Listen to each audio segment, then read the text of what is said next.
Hi, my name is Josh Braner, and this is my project to graduate with honors from Nucamp's front-end development course. My project is a React Native app called Foodie. Foodie is an app all about keeping track of all those places that you wanted to try but ended up dead in a Node app somewhere. So it's an app to track a list of restaurants in your area that you'd like to try. Let's take a brief look at the app. In our app, we have a couple of screens. We have a home screen, we have a list screen, and then in this list screen, we have a details view. In this details view, you can press on the address to get Google Maps navigation, and you can also press on the website to get to their actual website. It will launch the browser for you.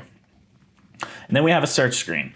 The search screen is where most of the stuff is happening.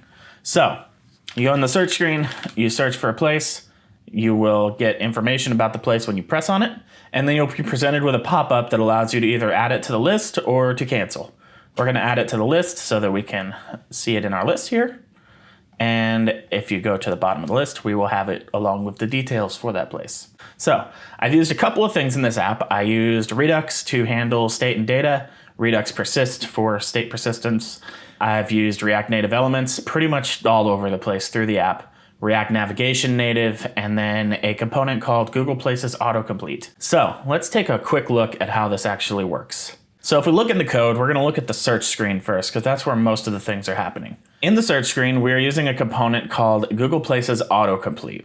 Basically what this component is doing is it's making a call to Google's Places API to fetch a bunch of details in order to allow me to use them in the way that I need to. When you search, it's going to autocomplete a list as you're searching in order to find stuff that's relevant to you. When you press on one of the things, it's going to call this handle data function. This handle data function is going to be an asynchronous function that pulls all the details from the fetch that component's already doing.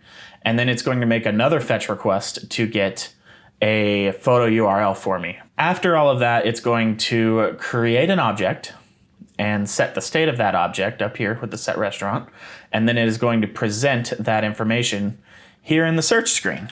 So if we wanted to pull another thing up just for an example, we would be presented with this details view here. Now, once you actually press add to list, that is going to then tell Redux, hey, I want to put this in the data and push it to Redux. At that point, you will have it at the bottom of your list here for you to go back to and view, again, with the information. Now, of course, since you can add things, you can also delete things. With a little swipe arrow right here, you can just delete it. It will tell Redux, hey, I don't want it anymore, and it will delete it from your data. Okay, let's look at the code for the other screens real quick. So we've got our restaurant list here, which is using a flat list to render our render list item, and it is rendering a custom card that I made just because I didn't really like the things that I had available to me at the time. This custom card has the swipe arrow that gives you the delete button. And then the actual stuff for the card itself is wrapped in a pressable component. And that's what makes it so that I can press on these and go to a detail view screen. Then we have our info screen. The info screen is just generating a card that gives you the image and the, with this right here, the card with the image and the address and the website. This is the exact same thing that gets generated when you make a search on the search screen and it pops it up. And then on the home screen, we have just a card here for my logo, my little description here, and then a little bit of code up here for my devlog that I've maintained in the app. And that is basically the extent of the app as it is. So let's talk for a second about the challenges that I faced with this.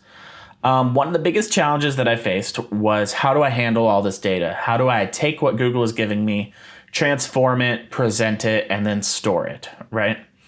Most of that is done with this handle data function. This handle data function was the product of a lot of trial and error, and then some back and forth with my instructor as well, in order to get to this point.